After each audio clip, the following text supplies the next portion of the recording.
Spiel. Hold on. Can you hear me? Yes, I can hear you. Okay, hold on. Am I connected to the internet once? I guess so.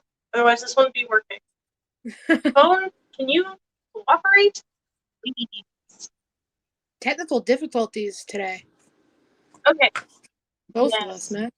Oh, hey, we're live. Hey! How's it going, everybody? Yes, how's it going? I said, let's pretend nobody heard that. Okay, so, podcast starting in 2, 1, and hello, everyone. Welcome to the Ghoulfriends podcast episode. Who knows? We don't keep track of this stuff. But today, we are talking about zombies. And all things zombies. So zombie shows, movies, lore, books, whatever. Music. You got. Music. I traumatized you with that song earlier. That song wasn't bad. I've never listened to Motionless in White, so that was my first experience with them. It wasn't bad. Cool. Yeah, I like that song a lot. For context, for people who are watching, the song I sent her was Not My Type, Dead as Fuck 2. For anybody who's ever listened to that song is about being a zombie, and it's kind of a dark song, so we're gonna leave it there. But you're a zombie in the song, he talks about things. So I mean, it's very screamy, so I couldn't even really hear the lyrics, but it sounded spooky, so I was like, ooh, I like spooky. But I can imagine what the lyrics were. Oh, yeah. The lyrics are about necrophilia, so there's that. Yeah. But that's not what we're going to talk about today. Yeah, right? Something like a zombie. And I was like, oh, this is perfect for the podcast. I'm going to send this to Jamie. Yeah, perfect. Yeah. So the first thing I kind of wanted to get into is how did Romero's original Night of the Living Dead from 1968, great movie. Wasn't a fan of it in color. I think the black and white kind of makes it more spooky, but that's me. But how did that end up to get to where we are today with shows like Z Nation? Now, I did enjoy Z Nation. I liked The Walking Dead for a while, and then I just thought too boring. Yeah. There was no element of surprise to The Walking Dead for me. Yeah, and I think it was just, we kind of ran out of shit to do, and they just kind of kept doing the same sort of storylines, like sending the same message of humans are the actual monsters. It's like, yeah, we knew that like 7 seasons ago, guys. Right, exactly. But I mean, The Walking Dead itself though was huge because it was the first time there was ever a show about zombies. I remember losing my shit when it first came out, when it first aired, because I was like, oh my god, this is amazing. I mean, my dad watched it all the time, but same thing, it just got so slow. Not even like, I give people shit who are like, oh, I don't like certain movies because they're boring, and it's not that the movie's boring, it's just that there aren't explosions and boobs all over the place, you know, so it's like, there's an actual story there. And with The Walking Dead, when it got to its slow points, I feel like there was barely even a story there. Like, they were just they just needed content, basically. Exactly. And, you know, they kind of strayed away from the comics, and I applaud them for wanting to do their own thing. However, with that being said, they were never supposed to kill off Carl. Now, I don't know how far in you watched, but he was never supposed to die. Yeah, I saw that. I only haven't seen this last season. Yeah, me neither. I got caught up last year because I felt bad that I gave up right after they killed off Carl. So I got caught up, but I haven't seen this last season. Well, to be honest, they killed off Carl because the actor was turning 18 and then they'd have to pay him more money. Something like that. I heard something like that. No, it was kind of the money, but he does like electronic music now, like really lo-fi trap, and he wanted to be a DJ rather than being an actor. DJ Coral. Sorry. I couldn't Yeah, help right. it. Yeah, right. But I may pick up and I may give in and watch this last season because it's supposed to be the last season. So Right, exactly. So, and I mean, just it's really good character development. I do like that, but it's just trudging through those seasons or those parts of seasons that are so fucking slow. And, like the one where the flu was happening, and everyone got sick. It was like, who cares? Right, dude. Right, and like my thing, I always kind of wanted it to end as that it was all a dream and Rick wakes up and it starts back over at season 1 and it was all a dream. But I don't know if they can do that now because they branched off into Fear the Walking Dead, which doesn't have any of the same characters in it. I understand that. However, it's still on that premise that this is happening in California while it's happening in Georgia where the Walking Dead series is taking place. Right. Yeah. So, but I feel like the whole dream thing would have been, like a really cool way to end that. Like, it was all a dream. Yeah. What I did like about The Walking Dead, which is similar to Romero's original Night of the Living Dead, which, side note, Night of the Living Dead is a very special place in my heart. That is how I got into horror movies. Because Me too. We were living in Tucson at the time, and we had an open floor concept, so the kitchen and the living room were all in the same one big giant room. And I was sitting at the kitchen island eating ice cream, and my dad was having a bowl of ice cream, watching Night of the Living Dead, the old black and white one, on the couch. And I said, I want to eat my ice cream on the couch and watch that movie. And he said, well, only brats can watch this movie and eat ice cream on the couch. And I said, well, I'm a brat. And he said, well, then come on over.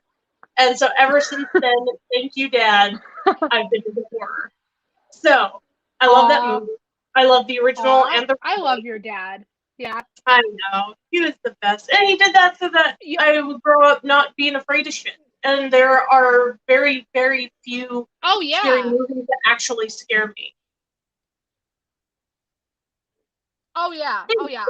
I'm the same way. There's very few movies that scare me. And I've said it, actually there's very few things that scare me. You want to freak me out, put me in the middle of a tornado, but otherwise not really. I think that tornadoes for me, it's just the fact that, Mother Nature's capable of producing something like that that's terrifying. Yeah, and if it's happening near you, you're fucked and there's nothing you can do about it. Right, exactly. And you can go down in the basement, but that doesn't necessarily mean you're safe. So yeah, there's that one. So I like how the Walking Dead zombies and Romero zombies are the same, the shambling, mindless, rotting zombies. Those are my favorite kind of zombies as opposed to the ones that run and talk. I mean, don't get me wrong, the Return of the Living Dead, those ones are good. They're funny. But it's just not the same. And I'm just going to put this out there. 28 days and 28 weeks later, those are not zombies. They're not. They're infected people. They can run and they're alive, and they only die because they cut off food supply people, and so they start rotting away and dying. Well, withering away. So that's just putting that out there because that bothers me.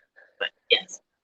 Exactly. But no, I like the original Night of the Living Dead. I did like the remake. Like I said, the only thing that kind of bugged me was I didn't like when they put the black and white one in color. I mean, it was good. It's the same friggin' movie, but it was just that I feel like black and white makes it spookier.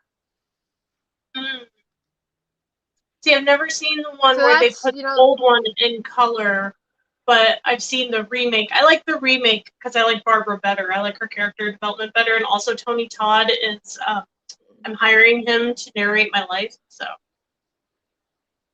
Yo, I love Tony Todd. He's an excellent Candyman. He was excellent in Final Destination. I don't think there was a movie I didn't like Tony Todd in.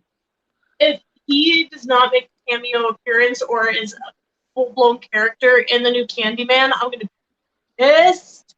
Like, no, can't do that. Mm-mm. Even if it's just a cameo, even if he's just like some guy in the background, like getting a latte, like he has to be in it.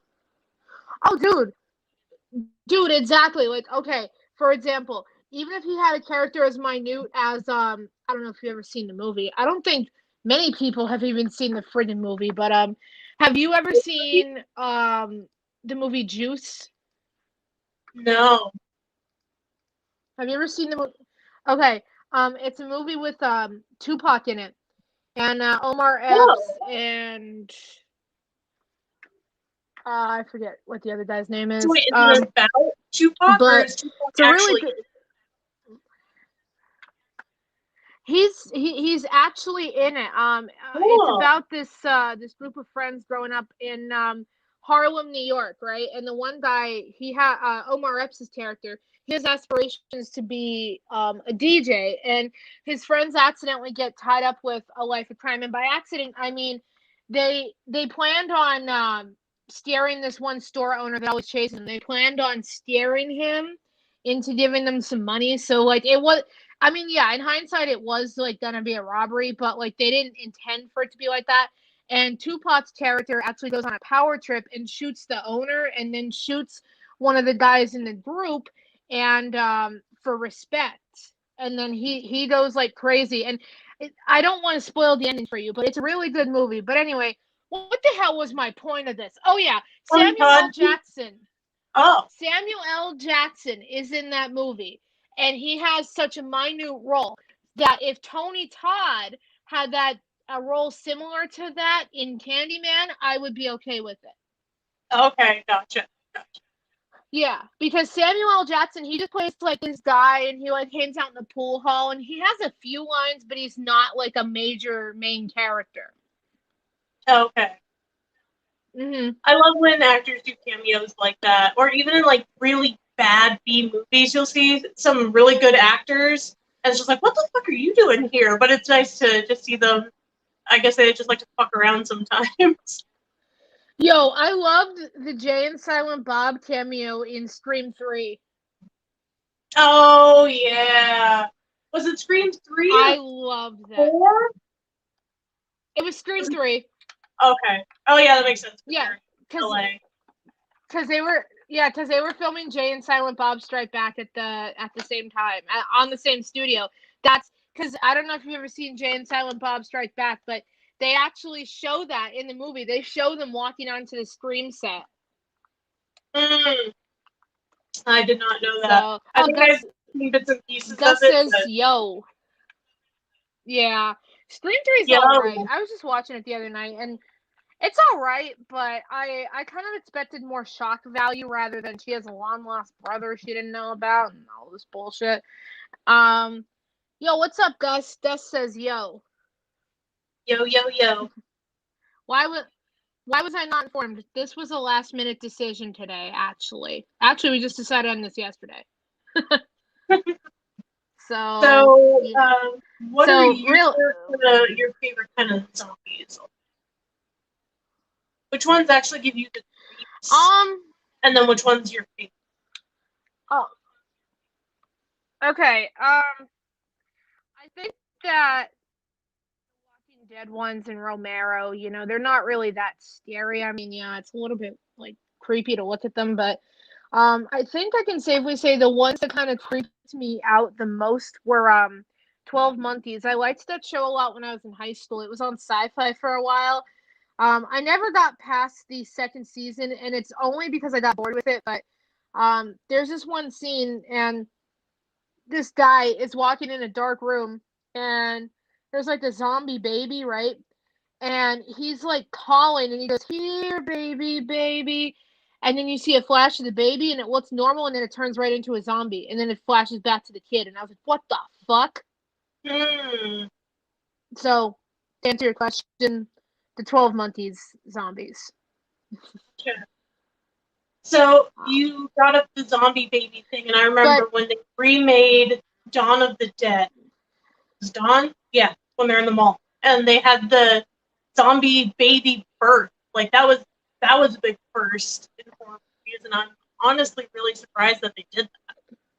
Well, Romero was, kind of a pioneer. I mean, you had Hitchcock prior to that, and I forget who the guy is who directed Peeping Tom. Peeping Tom came out directly after Psycho. It was a different director, and that was the first movie to put the audience in the killer's point of view. But prior to that, we had like monsters and everything. We had Hitchcock, but Psycho wasn't really scary. It was just eerie, right? And I have to charge my phone. Yeah, I have to charge my phone so I have to move. But Psycho wasn't scary. It was like eerie, and that like when Romero came out with Night of the Living Dead in '68, that was a huge first because we had never seen horror movies like that before. Because like I said, up to that we had Frankenstein and the Wolfman and everything, and those are more like gothic horror movies. They're not spooky or terrifying. They're just like gothic. They're not pushing the envelope. So right, and Romero had enough balls to do that, and because of that, like you said, you had the zombie baby birth in Dawn of the Dead, and that was a first, but it was a first in terms of we'd never seen it before, but not a first for Romero because he was used to having that, that shock value and pushing the envelope to massive levels. Yeah. So here's a question. They remade Night of the Living Dead, Dawn of the Dead, but they never remade Day of the Dead, did they? I don't yes, they did. They did. I've never seen it. When did the remake come out? I am pretty sure, don't quote me on this, I'm pretty sure it was 2003, I think. Was it any good, or was it like a bad, like, sci-fi or chiller original kind of? Okay, I'm gonna be honest with you. I saw it when I was at a Halloween party, and I saw like 5 minutes of it, got bored, and then went down in the basement. So I never saw like the full thing of it. Got it. Okay, so we both have homework to do. So yeah. But I just think that Romero was kind of like a sorcerer almost of his time because, like I said, we hadn't seen anything like that, and like I said, we didn't even see Hitchcock do it. There's a really good movie I want you to watch on Alfred Hitchcock. It's literally called Hitchcock, and it's about how he made Psycho, and Anthony Hopkins plays him. Good movie. But it goes through how he made Psycho, and they had a lot of things. It's like a biopic. But they had a lot of things in there I didn't know. Hitchcock got turned down by Paramount Studios 7 different times because they didn't want to distribute Psycho. They thought it was too violent. They thought it made no sense that he was showing just a toilet flushing in one scene. And they thought because it had no score, it was going to be a failure. Interesting. Yeah, so he finally got it approved because he convinced him that it was just suggest horror, like, that's why you don't actually see Janet Leigh get stabbed. It's suggest, like you think it happened, but there's no confirmation it did. Right. And sometimes that's the scariest. Like I always say, people want to brag on the Blair Witch Project, but it was so good because you never saw the witch.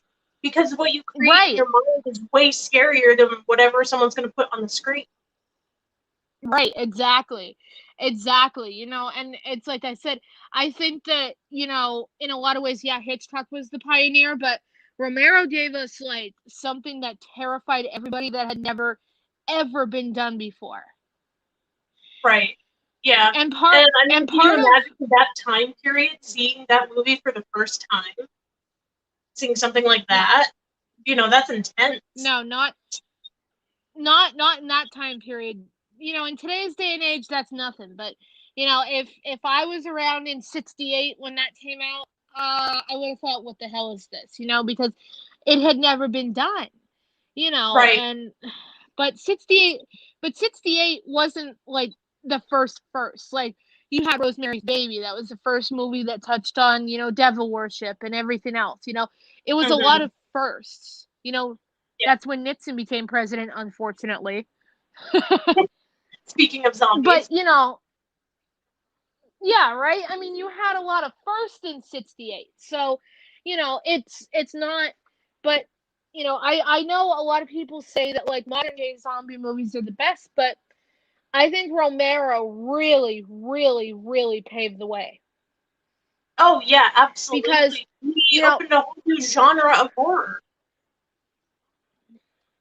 right, and what him and Hitchcock did, and obviously many before him, like Lon Chaney Jr.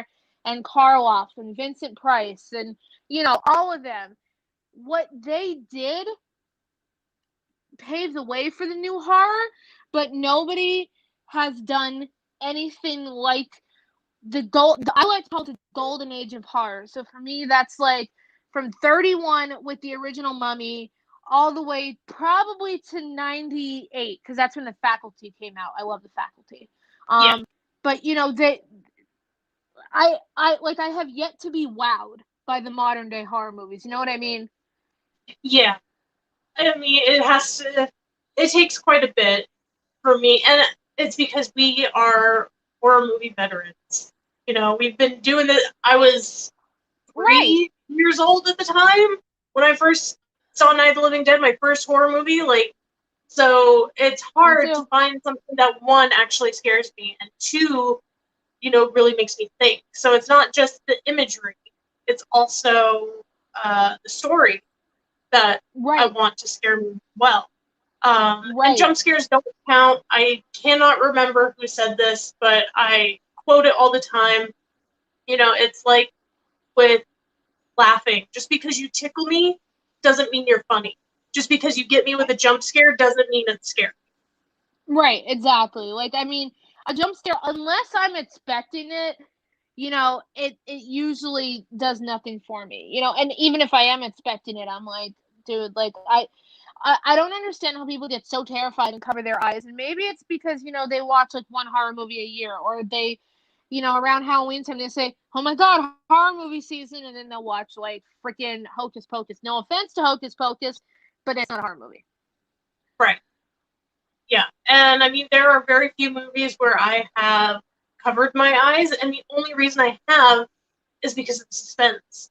Because you're waiting for something to happen, something's going to happen, but if it's really good, then you don't know it, because you have the tropes, like the, opening the fridge door and you see the main character looking in the fridge and then they close it and someone's standing behind it, that kind of thing. That happens all the time.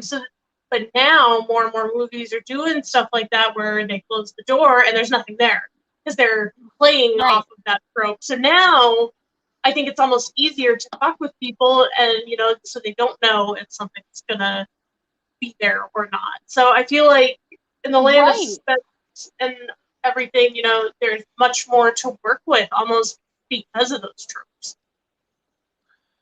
Right. And I completely agree. And the first movie that comes to mind when you said that for me is Friday the 13th Part 2, when she gets up from her nap. There's another scene in that movie that's always bothered me, but I'll come back to that in a minute. When she goes into the fridge and she opens it, and the head of Mrs. Voorhees is in there, and then Jason comes up behind her. Like, as soon as she sees the head, something's gonna happen. Right. Yeah. So it's that. Have you exactly. Yeah. No, I'm sorry. There's a slight delay. So like, I don't hear you when you start, and then I realize I'm talking over you, so I apologize. No, you're totally fine. tech issues, they're great. But so oh, I know. It's ridiculous, but I was determined to do this today. Yeah. But obviously you've seen Friday the 13th Part 2, right? Not in a couple of years. And by a couple, I mean like probably 12 years. Okay, well, what I will say, there is one little detail in the opening scene that drives me insane. And it's a part where obviously Alice wakes up, she gets off the phone with her mom, she takes a shower, right? From the whole maybe 14 seconds from the camera walking to the hallway into the bathroom, she gets out of the shower. Who the hell showers in 14 seconds? That is an excellent question. And it's bothered me since I was a kid. It bothers my mom too, because I used to say to her, I'm like, who showers that quick? I mean, if they need her to get back out of the shower real quick, why didn't they do it like, oh, she forgot her shampoo or some shit? Right, but no. In the movie, she's totally done. She's in done. 14 seconds. Yeah, she's totally done in 14 freaking seconds. What is that? That was just their excuse to get some boobs in there. Some sex appeal. Dude, they only show her from the neck up. So what's I the have point no of the idea. scene? Yeah, I was always like, what the fuck are they doing? Like, I'll have to see if I can find it on YouTube and send it to you. If not, I have Friday the 13th on DVD. I'll just like screen record it and send it to you because it's the weirdest fucking shit I've ever seen. And you know what? I think it's worse than Alfred Hitchcock's flushing toilet. I think that it's worse than that. Truly. Because who takes a shower in 14 friggin' seconds? A psychopath, I guess. Dude, it takes me 14 seconds just to adjust the water. So Actually, speaking that of takes me movies more we like need almost to 10 watch, minutes. They just came out with John Wayne Gacy. There's a new documentary out about him called Devil in Disguise. And so we need to watch that and possibly have a part 2 episode. We sure do. That would be awesome. Because, my goodness, I love me some Gacy. He was a sicko, though, you know. So, yeah. I'm just gonna put that one out there. I mean, clearly we know he was a sicko, but, you know. Another one I want to learn more about, I don't know if there's a documentary about it or not. I mean, there's got to be, is Ed Gein. Because, wow.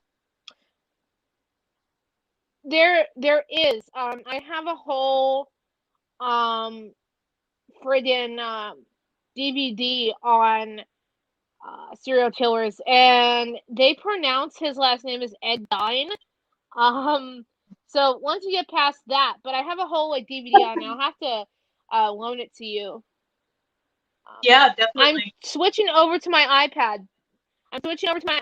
Because my phone is almost dead, so just bear with me for 2 seconds. No worries. Let me make sure this is working. Okay.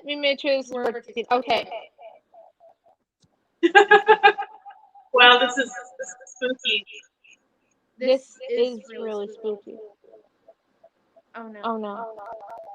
Okay. Okay. Keep talking. Okay, got it. Are we live? Are we still in the same dimension?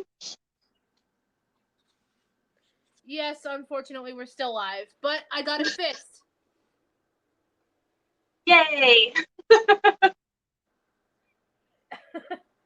I mean, there's a slight delay, but I'll deal. Is there still a slight delay? Slightly, and it's okay. It's not as bad as it was, though. No, it's just an echo. And you were very, very quiet, my dear. What? I know why. One day, guys. One day we're gonna like have a super professional setup and junk. and everything's going to work so smoothly, and there's not going to be a problem. Yep. We can dream. Well, normally I have the professional setup, but today my Wi-Fi decided to be a little bitch and not work. I know. And that's the crazy thing is because I just use my phone and a tripod, so that sucks. But then my Wi-Fi is really good. So, you know, between the two of us, we got it together, right? Right, exactly. You know, I have the huge computer, I got the fancy schmancy shit, but I got the shitty Wi-Fi. So you have the good Wi-Fi. So maybe I'll just, like, teleport my computer to your house. There you go. That's fine. Yeah. Perfect. Do Problem that. solved. The future is now. Yeah, problem solved. I spilled soda on my floor, so on a scale of 1 to 10, I'm doing about a 4. Love that for you. But back to what I was saying. No, I have this whole DVD, and they talked about Ed Gein and everything. Ed Gein was the basis for Psycho. I don't know if you know that. No. Yes. Psycho is based on Ed Gein. Oh, I mean, it makes perfect sense. Yeah. But also, it was also for Buffalo Bill, right? In Silence of the Lambs. Yes. Except, Ed Gein did not eat anybody that we know of, but yeah. He was just like a grave robber. What? And he was like a grave robber and a mama's boy and a sicko. Yeah, I mean, he did kill, I think, like 2 people at least that they know of. Well, there was speculation that he killed his brother because his brother died, like in a a mysterious type way. Speaking of Psycho, I'm in my other room so everybody can see it. That's my Psycho promo picture thingy. Is that the right one? Yeah, that's it. Yeah, it has a picture of Anthony Perkins. I get him and Anthony Hopkins mixed up, and Janet Leigh. Nice. Yeah, I don't know why. I always get those two mixed up. The names, they're just too similar. They truly are. They truly are. So have you read any books about zombies? Like novels, not like technical books, or have you read technical books as well? I'm trying to think, because I know that there was, like, one before this one. I don't really remember what it was called. Oh, my goodness. I know I definitely read The Walking Dead, not just the comics. I read all the comics, but I also read, when they turned it into a novelization, The Rise and Fall of the Governor, both parts. So The Rise of the Governor has 2 parts. It's a 2-part novel. And then The Fall of the Governor has 2 parts. It's a 2-part novel. The Rise of the Governor is a little bit brutal, though. There is a trigger warning. Well, there's not a trigger warning because it was published in 2010. But I will give you a trigger warning. There is, like, scenes of sexual assault in The Rise of the Governor. So definitely do not recommend if, somebody's easily offended by that. But, I read those, and I think the closest thing to zombie, because I know there's another book. I can't friggin' think of the name of it. Shattered Souls. Shattered Souls. Do you know who's by? Mary Lindsay. It's like a crossover. It's half zombie and half like paranormal type thing. Oh, interesting. Yeah, so that's very weird. Also, Dr. Sleep kind of touches a little bit on zombies. Don't know if you've read Dr. Sleep by Stephen King. I have, yes. Yeah, I know they're vampires, but like technically, they're kind of zombies too. Right, because they're sort of like undead. Right, because like if you watch the movie, they look more like zombies than they do vampires. Yeah. But yeah, that's about it in terms of zombies for me. I know there's more. I can't remember all the friggin' books I've read. So there's this author. He's actually kind of local to us. He's from PA. Brian Keene, Keene. He's written quite a few zombie books, and I love it because they're all very loosely connected. I love when authors do that. And he has a couple other horror ones, which are really, really good. Dark Hollow is my absolute favorite. But his zombie books are very interesting because he kind of takes a different approach to it because it's zombies talk and stuff, but they're like, it's kind of the same thing, like paranormal, like demons from another dimension kind of thing. Right. But it's really good, and again, also the whole like humans are worse than the actual monsters kind of thing. Oh yeah. But those are really good. And I started to read World War Z, but it didn't really hook me.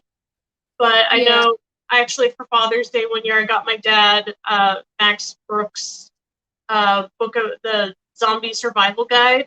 And there's actually a lot of really good tips in there, like during a zombie apocalypse, break all the stairs.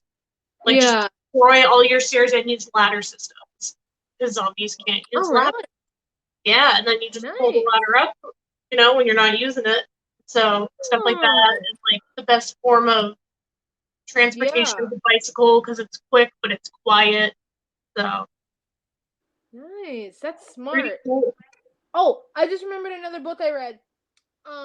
He is a local artist. He was, well, he's not, well, he's kind of an artist. He's an author and he's a radio personality. His name is Sean Medic, and funny thing, he wrote the book. It's called Getting Out Alive, and there's a sequel to it. I never read the sequel, so I don't know what it's called. I apologize. But he wrote it when he was friggin' 14 years old, dude. And he got it published when he was 14. His dad is a radio personality, and Sean is now too. But he wrote that book when he was 14 years old, and he ended up getting it published. And he got pretty good traction from it, like, because that was like right at the height of like the Walking Dead thing. That was in like 2011 or 12. So that was like right at the height of like the awesome. Zombie Good timing. Yeah. I'll have to see if he'd be down to do a podcast because I forgot all about that, and then I just thought about it because I remember he was like doing book signings up here in our mall and everything else. It was so cool. Yeah, you would be an awesome guest for the Ghoulfriends podcast, just saying. Yeah, exactly. So I mean, I love supporting local artists and authors and bands and lions and tigers and bears. Oh my, no. But I love that because it gives them. I feel like it lets them know that somebody's listening and reading and watching, and somebody cares, and somebody's genuinely excited when they release new stuff. Yeah, absolutely. And I mean, it's so hard when market you are in just so saturated. I mean, this goes for musicians and artists and authors all alike because I mean, you have everything online. Everyone's just shoving their shit out there, and I mean, good, shove your shit out there, do it. But it makes it hard for you to have your stuff stand out. Like when I was trying to go the traditional route of publishing and getting a literary agent, like it was hard, and I never got one, and so I ended up doing indie publishing and self-publishing, and I'm actually glad that it ended up going that way, but it's just so hard. Like, how do you grab someone's attention when there's so much out there? Right, exactly. And that's why, I mean, it's not like I'm anybody special, but I feel like it's just because I know that like when I was doing theater, I used to hope and pray that I would get, I would do a show in front of the right person and I'd end up on Broadway. Yeah. It's harder to get on Broadway than you think. But when you're 12, you think that it's easy because you see people like friggin' Gaten Matarazzo from Stranger Things who was on Broadway when he was like 6. So I mean, it's not impossible, but it's super hard. And I didn't know that, but it's like you said, it's the same thing with the literary agent. They won't even breathe in your direction until you give them money. Yeah, there's that too, and it's just they get so many submissions in just a week.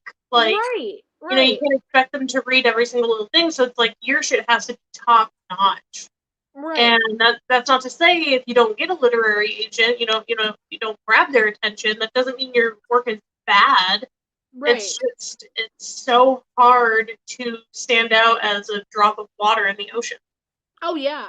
Oh yeah. And that's why, like I said, that's why I like to support, local businesses and local artists and local actors and authors. And because I was in that position. I know how hard it is to try and gain traction. And it's still hard to gain traction in this day because there is always going to be somebody who will have one up on you. Whether it's money, whether it's a following, whether it's this, whether it's that, they will always have one thing that you don't have. And that's the hardest part of it, is because they have something you don't, but you also have something they don't. Right. So and I mean, it's so hard to not get discouraged by that. But anyone out there who's a creator of any kind, don't get discouraged, because if you stop doing your passion, one, it's going to kill you. I mean, I know when I don't have, like, I've had writer's block for over a year, so I haven't been writing, but I have the capability of doing it. But if I didn't have the capability of doing it, it would drive me absolutely insane. It's just how I function in the world. So don't ever stop. And also, if you do stop, then your work is definitely never going to get out there. So. And for anybody out there who may be afraid to showcase their work, send it to us. We will gladly give you constructive criticism or feedback, or even just praise. Like if you if you want, I mean, we're not going to praise you if it's, like, we're going to be honest with you, but if you want somebody to say, I'm proud of you and I support you, but here's what you need to fix, we will do that for you. Yeah. I mean, that's what 570 Press is all about. Exactly. And Ghoulfriends. I really want to make a short film. Let me make a burning bridge into a short film. Although good. I feel like that would have to be feature length. Yeah, just because there's so many angles to it and so many different perspectives, it's hard. So, for those of you who don't know, A Burning Bridge is one of my novels that I published. Well, if there's anybody out there who's a videographer and director, hit us up, because I want to make a movie. And I want to distribute it to Lifetime Movie Network because, and that's a compliment, I love Lifetime movies. I truly do. I really love Lifetime movies. I hate Hallmark movies, though. So if I say I'm submitting it to Hallmark Channel, you may want to get back to the drawing board. Is that your code for I'm being kidnapped? Is, I'm going to pitch something to the Hallmark Channel. It's like, Alana's in trouble, guys. Call the police. Oh, yeah. The only time I ever watch Hallmark Channel is if the Golden Girls is on. Otherwise, I get really disgusted by all their movies, and I just go, ew, and I just turn it off. See, I feel that way about Lifetime, although I haven't had people ages, but I feel like it's all just so hokey and cheesy and, like, bad acting. Well, some of it is, but you know what? Like, when they do their biopics, like when they did the one on Jodi Arias and Drew Peterson, I'm actually not looking at anything. I'm actually trying to think. But I know it looks like I'm looking at something. I'm staring at my keyboard. Anyway, they did one on Jodi Arias, Drew Peterson. They just did one on the Doomsday Mom. And I'm trying to think of who else. Oh, they did one, oh my God, what the hell was his name? I don't remember. However, when they do those movies like that, I got it. It's Ben Novak. His family owned the Fontainebleau Hotel. He was murdered by his wife. Anyway, sorry, my brain is frazzled. Anyway, moving along. Like when they do movies like that, they're great. They are great. I love them. They pull me right in. If they would make every movie to that quality, I'd probably love Lifetime even more than I do. I just love them because they're cliche, and some of them are actually very interesting. Like, you want to know what happens next. Yeah. See, for me, I would just go straight to Netflix. Make my book a Netflix original. Ooh, yeah, that'd be good. Can we? Can we please have? Can we please have Joe Keery in it though from Stranger Things? Who? Joe Keery from Stranger Things. He plays Steve. Oh, yes, of course. Oh my god, he has to be the lead though. Well, I think he looks too old to be a 16-year-old. He wouldn't be able to be Ash. Yeah, he wouldn't be able to be Ash. Okay, he could have a small non-speaking role, but a lot of camera time. Okay. like he can just be like guy in background or like guy with coffee, and he could just like be standing there like watching, just like this. Yeah. Just like doing a thing with his hair. Yeah. Yo, he could even bring the spiked baseball bat for a cameo. Perfect. Mm-hmm. Oh my god. That'd But so I was awesome. actually, for a while, I was writing a zombie series, and I got the first 2 down. And so the way I was doing it was I wanted them to be novellas, or even, what are they, novelettes, the ones that are even shorter than novellas. Just little, like, 50 to 100 page books, and it's a series of all the same characters during a zombie apocalypse, but it's more comedic than scary. Because I also really enjoy comedy with my zombies, like you sent Shaun me of the Dead is fantastic. Evil Dead, Ash versus Evil Dead. Love Evil Dead and Ash versus Evil Dead. Dude, love them. Isn't that the one you sent me to beta read? The what? Maybe yeah, you sent me that. You sent me that. I swear you did. I think I did. I think I sent you the first one. Yeah, and I loved it. And then you just stopped. And I want to get back to it because I do. I have the first 2 done, and it would be cool. I could release one like every 6 months. Yeah, see, that'd be cool. You know, here's a crazy idea. Not so crazy. Are you familiar with the books, If I Stay? If I Stay? No. Okay, I'm trying to think of another one. Are you familiar with, The Mortal Instruments? Mm-mm. Okay. Well, those are 2 very popular, franchises of books and now movies. They were published on Wattpad. Or Wattpad. Okay. Wattpad. I feel like if you get your work in front of the right people on there, it gains traction. Yeah, because that's literally how these authors got discovered, because they were on Wattpad first. Right. Yeah. I used to put stuff on there, but then I got logged out and I never remembered my password. And a lot of it was fanfic, so let's not go down that road. Hey, who knows? You could be like super famous and not even know about it. You just need to remember your fucking password, man. Dude, right? Like, did you imagine if I had like 18 million followers? I'm just like, dude, all I did was write fanfic when I was 12. And Lifetime is like, take our money. And I just go, okay. Okay. No, but my luck, it wouldn't be Lifetime, it'd be Hallmark, and I'd say, you know what, I'll consider. I will consider. But well, you gotta remember your password first. I'm sure I could probably reset it, to be honest with you, but I don't know if I want to read what I posted on there, because there was a time, and I'm not sure if you remember this, it was kind of like, I don't want to say my generation, but like the later 90s kids that did it. Because, you know, the early 90s kids, you know, you guys didn't really have much, like, you guys had computers, but like, I had a computer room too. But like, you guys were like more centered on chat rooms and shit. I know that because my brother was. Oh yeah, like ICQ. Yeah. Shout out to all my peeps who know what ICQ is. Yeah, I don't know what ICQ is, but anyway. It was before AIM. I know what AIM and IMVU are, though. IMVU, you know, like you make your own avatar shit. Anyway, moving on.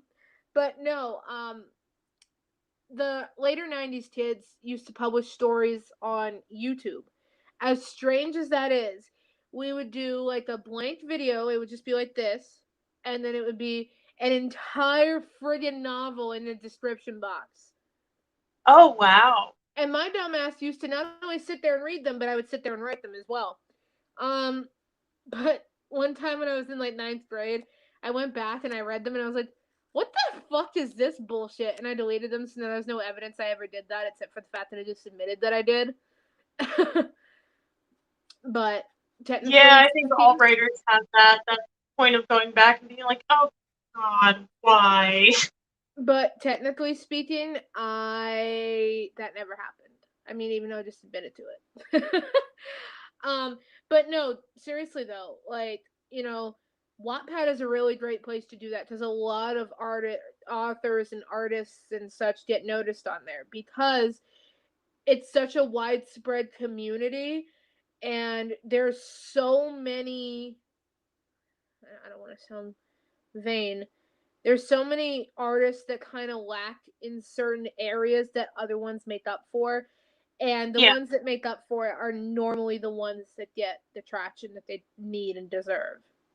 Right.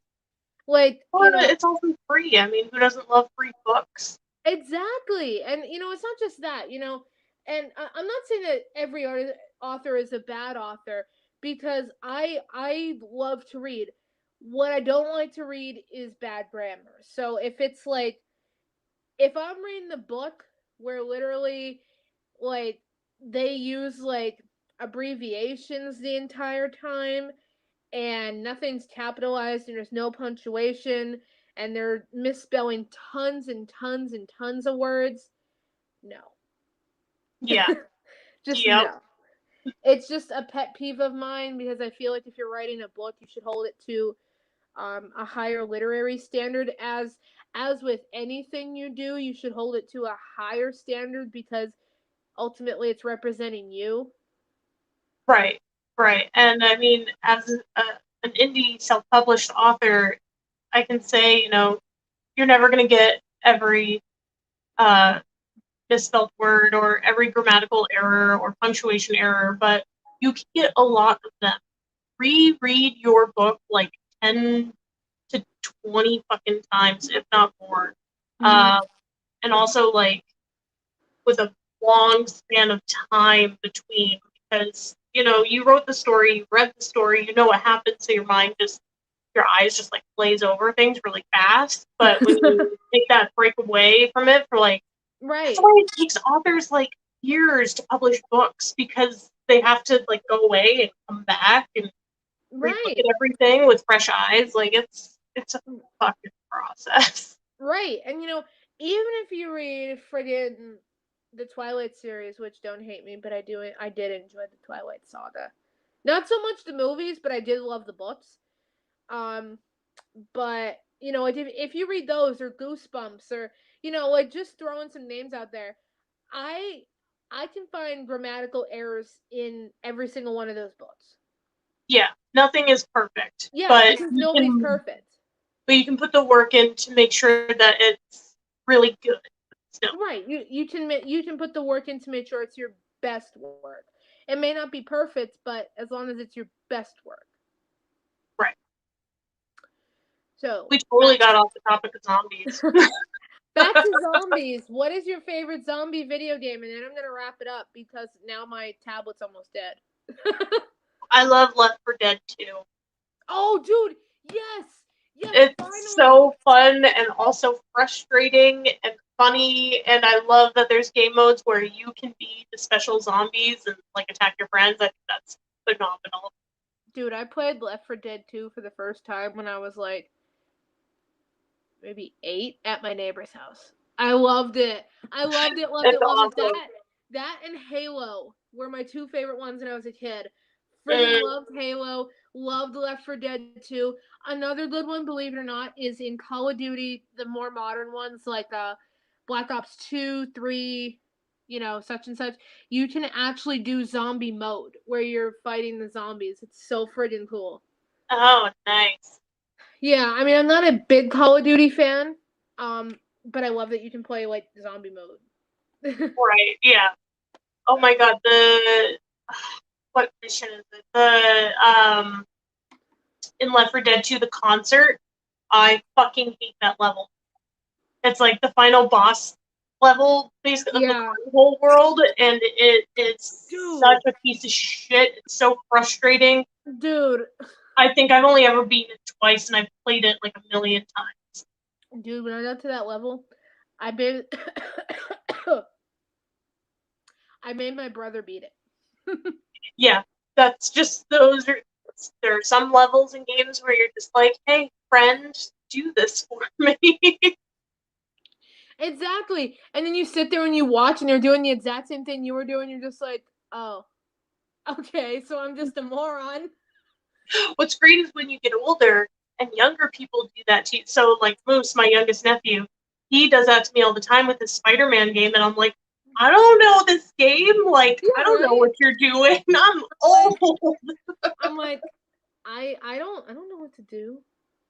Oh, come on, you're not that old. 30 in August. Although I did kind of say earlier when I said, yeah, early 90s kids.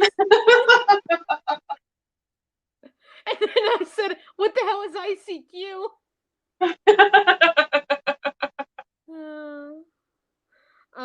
Yeah, dirty 30 in August. Yep. My goodness. Don't feel like it, though, to be completely honest. I don't feel like it at all.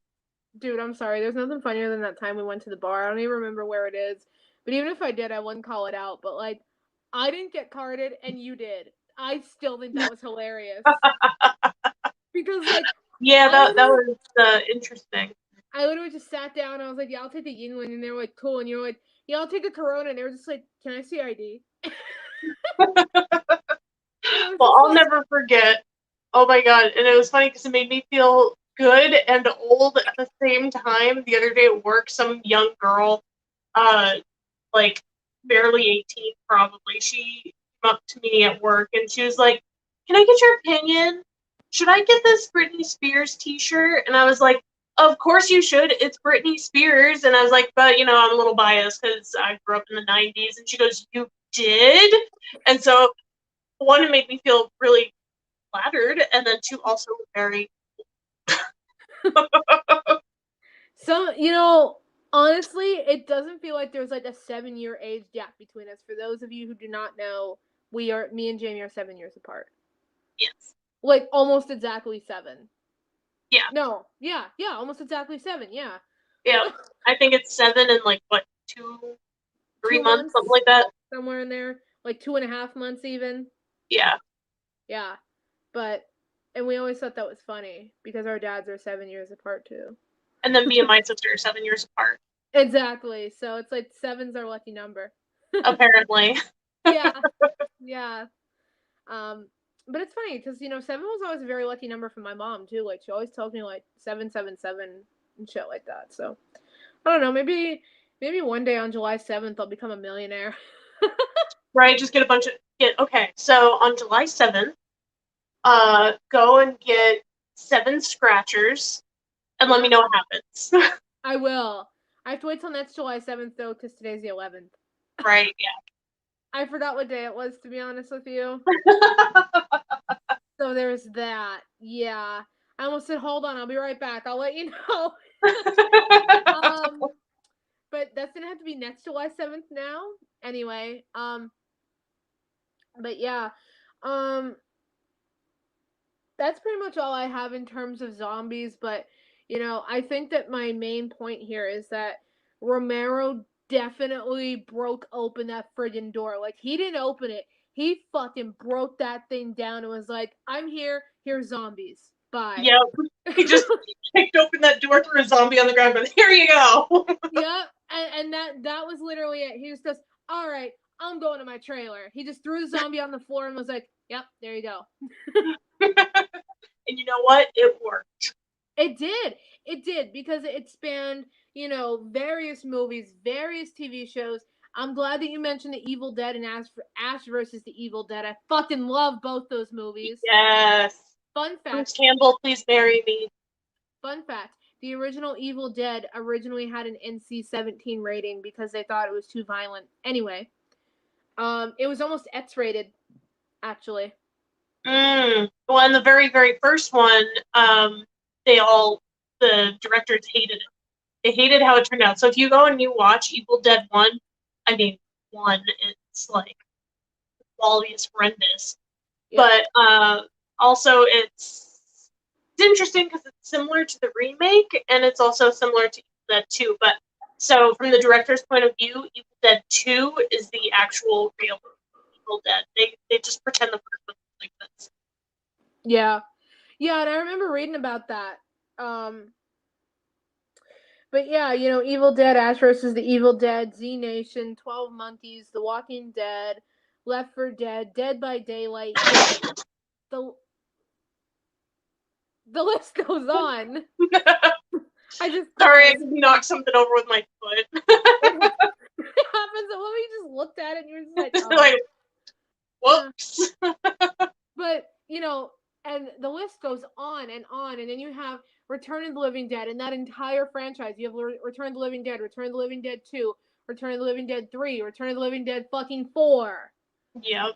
You know, and it really just kind of, because it was something that had never been done before, and I don't think we'll ever see a wow factor like that ever again. And if we do, it's going to take a very long time for us to get back to that wow factor, because now, and people are going to hate me for saying this, nobody's original. Everybody wants to do a friggin' remake. Yep. Yeah, pretty much. And it's sad, but it's true, because there's more money in an already established franchise than making a movie that you could franchise, but it flops. Yeah, and that's why I even see it a lot in the indie writing community. So many people do the same kind of cookie cutter fantasy books or sci-fi, and it's just like, it's basically the same plot. And I get it, because it's what people are used to, it's what they know, because they've seen it so many times, because the movies do it too. You know, they use the same formula. It's a very simple formula. Everybody's a suspect. I love that. Dude, Randy reminds me so much of, like, you and I. Like, literally. Oh, yeah. Like, I really feel like if, like, we were in a horror movie situation, we would be, like, the Randy, just being, like, at the very end, careful, this is where the supposedly dead killer comes back to life one more time for one last stare. And he just says it so nonchalantly. Yep, that'd be us. Yep, love it. I love it. I love Scream. I love Randy. I was sad when he died in part 2. Oh, I know. I wanted to. He was my favorite. He was mine too, because, like, he was so relatable as somebody who's so into movies and so into, like, horror specifically. And, you know, he's not very lucky, like, in terms of, like, friendships or relationships. And I was like, dude, Randy, you are so relatable. Yeah. Like, poor Randy. And then, you know, going back to Scream 3, that video he makes, that's supposed to be like the end of Scream. Oh my god, I almost call it Scary Movie. Scream 2, because they parody it in Scary Movie. Yeah. Anyway, but that movie he makes that they show in Scream 3, that's so sad. I know you said it's been a while since you've seen it. But to jog your memory, there's, like, this scene where Dewey, Gale, and Sydney. Yeah, I remember they watched the video that Randy made, and he talks all about how trilogies work. Yep, with Randy's sister, and I always thought that was so sad. And he goes, "I know." And he goes, "I didn't. Not if you're watching this movie." And then it just fades to black. I'm just like, poor Randy. I know. It's so freaking sad. I know, but in all seriousness, he kind of broke his own rule, because in part 2, when he's on the phone and he's clearly yelling at, oh my god, what the hell's his name? Oh my god, Billy's mom. I couldn't remember his name. And he's clearly yelling at her. He kind of breaks his own rule, because he's looking all around, but he turns and then he has his back to the news van, and he doesn't think to not have his back to the news van. And that's kind of what's his, you know, demise, because I don't really, and I know that that's how it was supposed to be, because that's how it's written in the script, but looking at it, you know, he kind of breaks his own rules. Because in part 1, he always says, don't say I'll be right back and blah blah blah blah blah.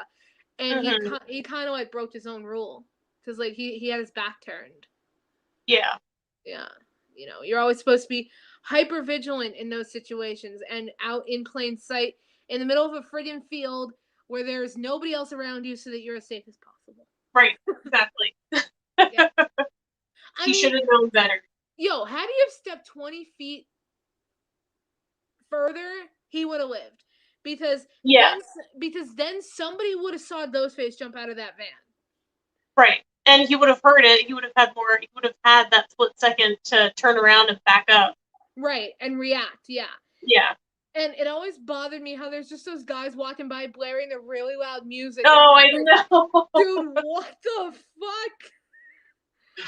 I'm just like, what? Yo, and the one guy's like dancing, and I know. There was a scene, and they don't show it on when it's on TV, but on DVD, there's a scene where the one guy goes like this on the windows of the van, and I'm like, bro, save Randy. Oh, that hurts. Poor Randy. Like, bro, save Randy. They did him dirty, man. Stop dancing and drumming on the windows. Go save Randy. Yo, okay. Like, it's like, you've seen The Office, right? Yeah. You know what? That one episode when Angela goes, save Bandit, and she throws her cat through the ceiling? That's how I am, except instead of Bandit, it's save Randy. Save Randy. Yeah. I just pick him up and throw him through an air vent. The guy who played Randy was actually in a Lifetime movie. I can't remember what it was called, but he was the bad guy. It was actually really interesting.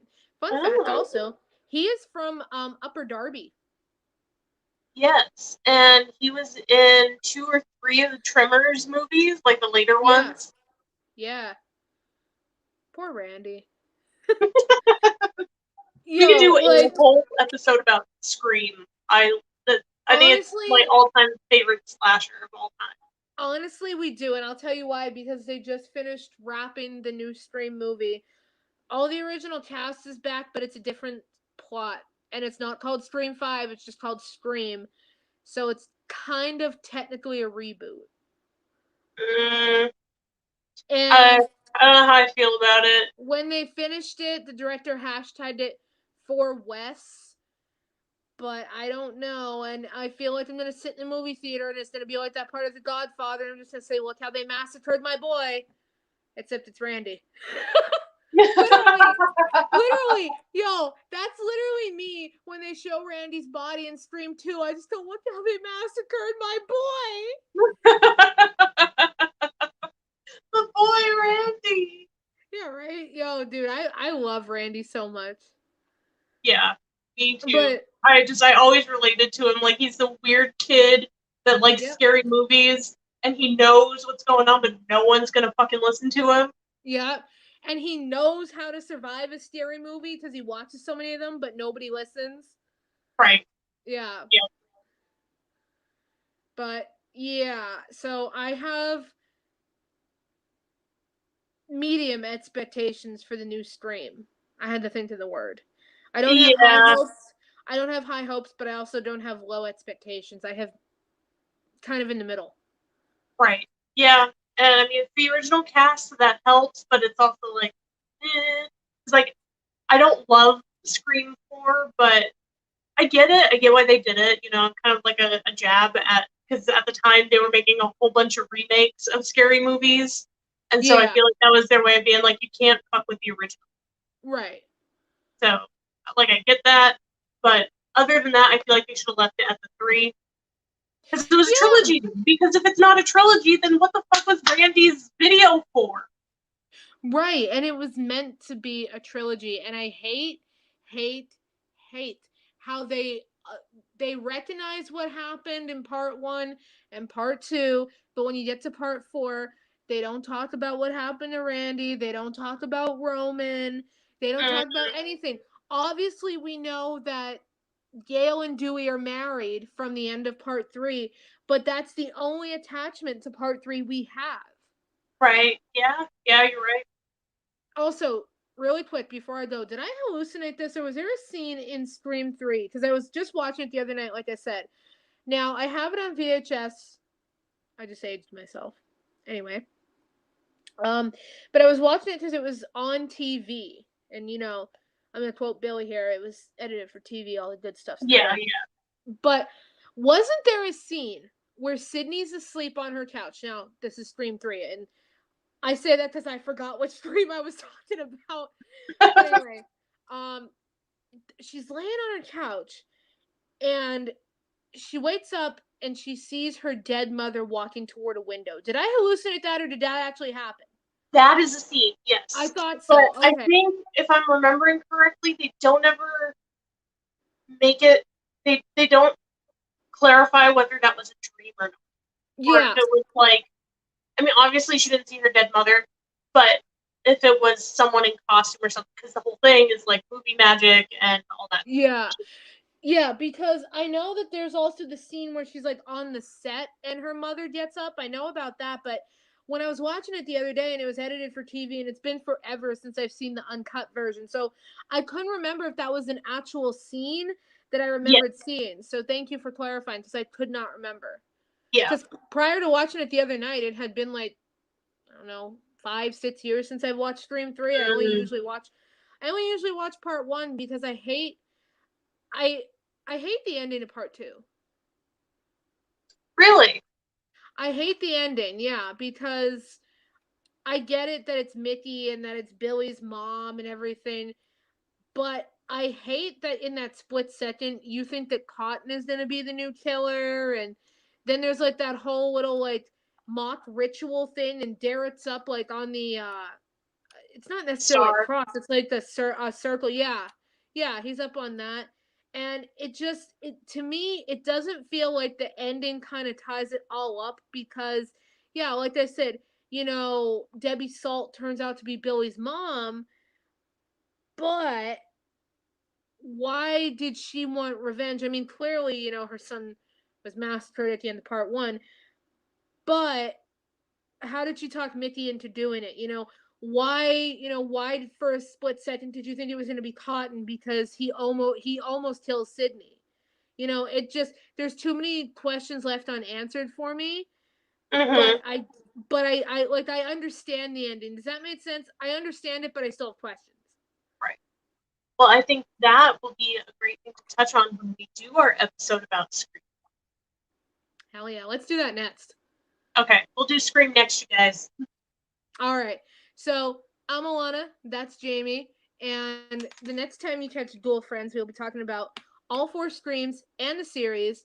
So, yes. Jamie, that means you have to brush up on Scream 3. I have to and want to rewatch all of them. So I'm gonna have to verify. I just watched all 3 of them the other night, and now I'm gonna watch 4. I'm not restarting the series though, because I watched the series enough to know what's going on. Yeah. Plus, I want to forget season 3 happened.